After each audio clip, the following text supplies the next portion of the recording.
Well, it is time for the big three, and today's topics: going to pot, how much help, and this week's must read. So we're going to bring in my big three panel. There's only two. We have MSNBC contributor and former Bush Cheney senior advisor Robert Traynham and professor of political science at Hiram College Jason Johnson. I have to say, guys, that we were going to be joined by Jonathan Alter, but there's a small fire going on in New York City, and he got rerouted, and it's not going to happen. So you guys have to pick up the slack. All right, just saying. So here we're going to go, Robert. First, to going to pot. The New York Times says New York Governor Andrew Cuomo is going to unveil plans to make the state the 21st to allow medicinal marijuana. Of course, Colorado launched the recreational sales of the drug just last week. Is the era of marijuana being illegal over? Do you think police should expend their efforts to fight pot when it's now legal in some states? Well, that's the million-dollar question. It really is whether or not it should be decriminalized or should it be illegal. And I think it really should be decriminalized, but I'm not sure about the illegal part. I mean, this is an ongoing conversation that we've been having for quite some time. But look, marijuana has been used over the last 5,000 years. What we know is that there are some doctors out there that do prescribe it. There are a lot of people out there that are suffering from arthritis and some other muscular diseases that find some type of benefit from marijuana. As a libertarian, I feel as though an individual, so long as they're of age, should be able to use it. However, I do think that we need to crawl before we walk on this topic. Hey, Jason, marijuana was once part of the war on drugs, but for the first time, a majority of Americans, 58%, support legalizing it. So what do you think is behind this reversal in attitude? Well, because more people are using it. And more people have access to it, and they haven't necessarily seen a problem with the results of people using marijuana on a regular basis. Whether it was Bill Clinton or Barack Obama, we see that people can still be successful even if they may have been potheads at one point in the past. But I think from a policy standpoint, it's a really interesting question because the state has to decide, is the tax revenue from drug sales going to be worth the amount of money they might lose from federal interdiction policy from the federal government? So that's the real question right now. Okay. Hey, look who joined us in the studio, Jonathan Alter. What did you come? Did you come just to prove me wrong, Jonathan Alter? There was a fire. The dog did not eat my homework. No, okay, it's true. Anyway, so we have to share our time fairly. So by all accounts so far, Jonathan, this has been successful in Colorado. You got $1 million in sales just in that first day alone.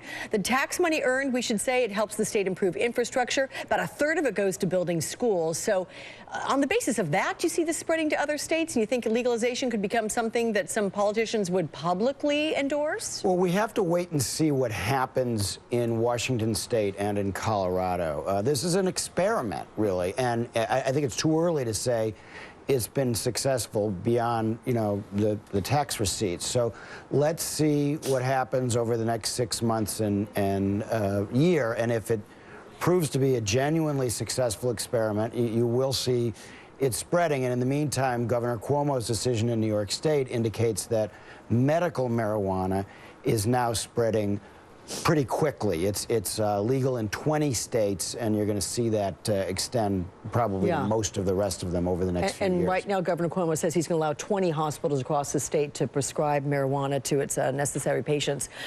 Let's move on, guys, to how much help. As Secretary of State John Kerry today said the U.S. would support Iraq in its fight against Al-Qaeda-linked militants who've taken over 2 Iraqi cities, but he says the U.S. will not send troops, calling the battle, quote, their fight. So, Jonathan, big picture here, what is the United States' responsibility?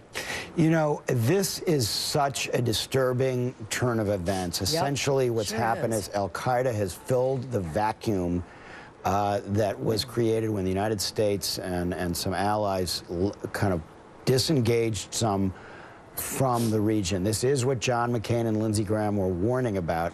The big issue moving forward is getting involved, getting between essentially Iranian proxies and Saudi proxies, because Iran and Saudi Arabia are now the 2 major powers in the region, is getting in the middle of their fight in the national interest of the United States. And the Obama administration has decided no.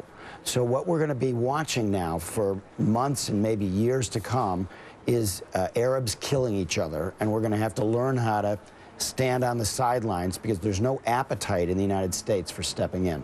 Wow, that's just, well, I got to tell you, Jason, disturbing, sobering is part of my conversation yesterday with New York Times chief correspondent John Burns. Here's what he told me. Let's listen to that. I regret to say this because I was one of those who experienced Saddam Hussein's rule of Iraq, which was ghastly beyond words, and hoped that something better would come from his downfall. I'm coming to the conclusion that the American military traces in Iraq, all that America set out to achieve and all that it spent so heavily for in terms of blood and treasure, as President Bush used to say, is going to be washed away. That's what I was calling disturbing and very sobering. So, Jason, what's your response when you hear that?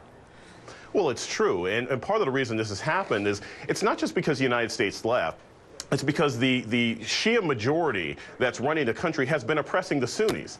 And so we can't just step in and play cowboy this time, because what we're looking at is a difference between Al-Qaeda, who's trying to move back into Iraq, and also basic insurgents of people who are unhappy about a corrupt government. Yeah. So I think the United States is actually taking the right role right now. We will assist, but we can't march in. We can't put boots on the ground right now, because this is an internal political struggle. It's very similar to what's happening in Syria, and we have to be careful and not make the mistakes of the past. So, Robert, if not troops, what kind of support is the U.S. going to provide? Intelligence, probably some other type of maybe whether it's hiring some individuals out there that can come in and help them kind of arm themselves, if you will. Remember, this is a conflict that's been going on for 700 years now, but I suspect that the main thing that we probably will do is some type of intelligence support. Okay. Coming up next in today's must-reads, gospel, guns, and the war on poverty.